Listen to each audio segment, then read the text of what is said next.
Welcome back, YouTube. So this is part 2 in the dresser build. So I wanted to first off say thank you to all those who submitted their plans and input. I'm looking forward to going forward in this build. Most of you did some really awesome things, so I'm excited to show clips of it eventually. But what we're going to do today specifically is we're going to do lumber grading. So we have all of our parts pretty much cut close to what we want. The only problem is that we need to decide what do we want to show on the outside. So we're specifically talking about the 2 side pieces that go on the side of the dresser, and then we're going to talk about which top and bottom piece will be used for the dresser. Now, right now I have only 4 pieces out, but I'm just going to go over what am I looking for. So obviously what I'm looking for is things that would cause a piece not to be considered a side piece. So I'm going to get a little closer, come off the camera, and just show you the specific defects a little closer in detail to show you what qualifies a good piece and what qualifies a bad piece. So now I'm just going to show you some major defects that would disqualify a piece of wood for being used on the outside sides of the dresser. Now, real quick, some of these will have one really bad side and one really good side. So let's just go into this real quick. So for instance, when I have tearing veneer like this, this would obviously disqualify it from being used as an outside piece. All right? Again, there's nothing I can do about it because it was already pre-cut. Right? But maybe in the future, I could be a little more considerate of how I cut the plywood. Now, if the other side is good, though, I can flip this board and use it on the other side. Why I'm covering this now, just one side note, is that at the end of this video, I'm going to actually go over each alphabetical board. So whatever letter they are, I'm going to show you both faces, both sides, and you're going to pick which letter goes on your drawing. So for instance, if a D and an E board are good, in the drawing you'll put E and D on your plans and resubmit. Right? But this is the big one in plywood we do not want showing on our project. One that's a little less obvious, just more of a aesthetic, is you can see right here the veneer gap right down the center. Right? Now, if done well, and it's in the center of the board, it does look nice. It creates that nice book matched look. But in this case, it's off center, and if I zoom in real close, come on, you can clearly see the line. And this is without sanding. So again, this would not be an ideal side. Right? Now, coming back out, another disqualifier is some grades of lumber. They will fill knots or defects with wood putty. All right? In the grand scheme of the board, you don't want that. All right? Other defects, good one, is when you're purchasing lumber, pay attention to see if there's any dents or nicks, because it is very hard, as opposed to solid wood, to get these kind of defects out. So again, this side, if the other side was nice, I would put it on the inside of my project. All right? So again, I don't really need to care about the inside because the drawers will be covered.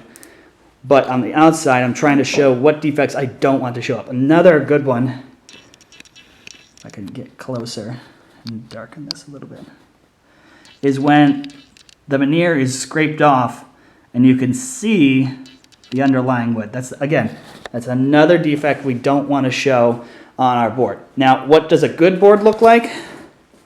So if you take a look at this, there's no ripping on the edge, no veneer end. There are no dents, no nicks. You can't see the gap in the veneer. All right? This is a grade side. So this is beautiful, and I would love to show this side off. All right? So what I'm going to do is I'm going to turn off the camera in a sec. One more thing too. Since we are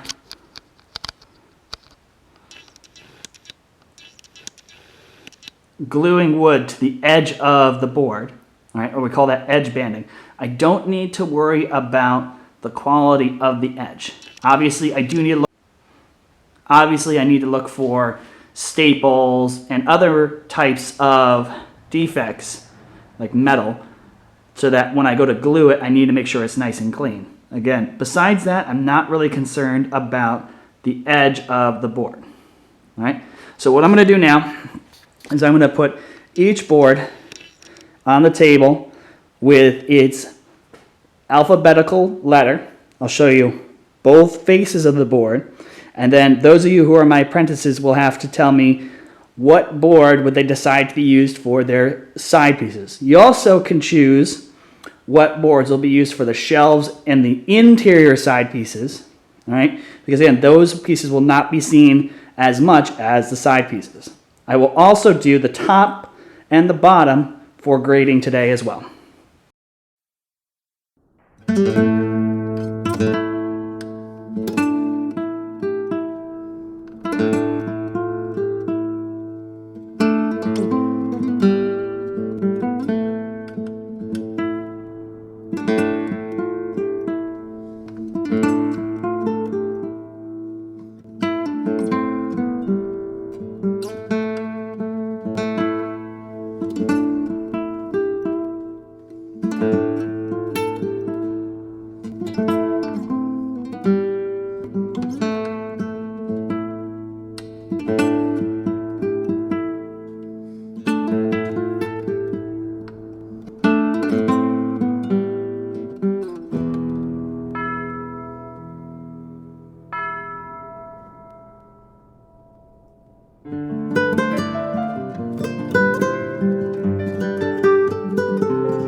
So these are the two top and bottom pieces.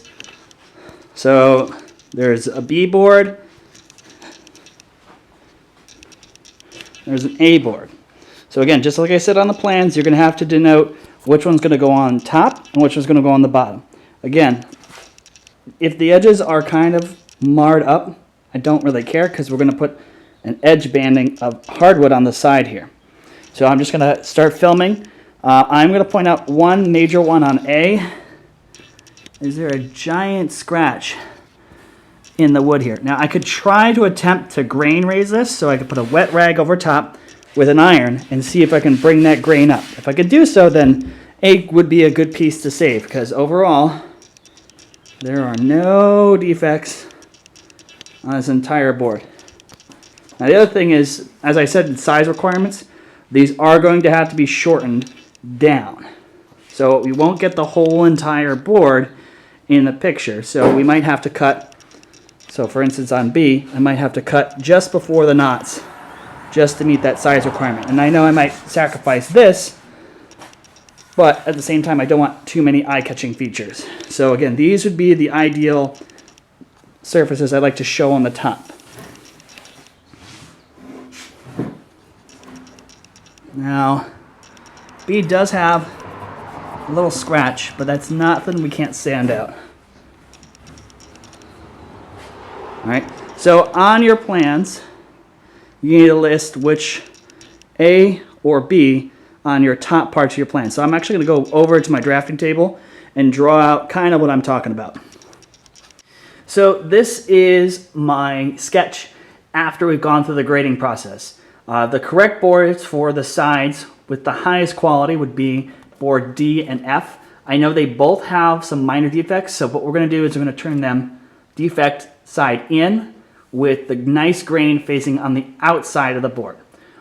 B is on the bottom for the dresser because there is some defects I noticed after filming, so it will definitely be on the bottom. A will be on the top. A, I'm going to insert a quick video as I'm talking. On A's side, there is that nice grain on the top, but I notice on the bottom, the grain matches F and D very well. All right, so that might be something I want some input on. Do I show that beautiful grain piece on the top, or do I try to match the two side pieces? With that said, C and G I chose for the shelves because they made a nice, they were nicer in quality than E and H, because again, there will be things sliding on top of C and G, so I don't want any large defects for it to bump on. So H and E will be the sides. That center shelf, I'm still waiting for some more feedback of what wood to be done here, but for the most part, you guys have made some pretty good input. So on your drawings, apprentices specifically, you're going to need to write all these orientations and resubmit your drawings to me for a inspection. All right, so again, part of the assignment is, besides this video, you need to relabel your drawings based off the graded lumber and resubmit to me. Another point, I have not been getting a lot of drawings for the feet of this dresser because we don't want this on the ground. So I'm going to say until Thursday, which I'd like to make this next video, I want the feet drawings out of the wood that we selected submitted as well in drawings. All right? So with that said, stay safe and have a wonderful day.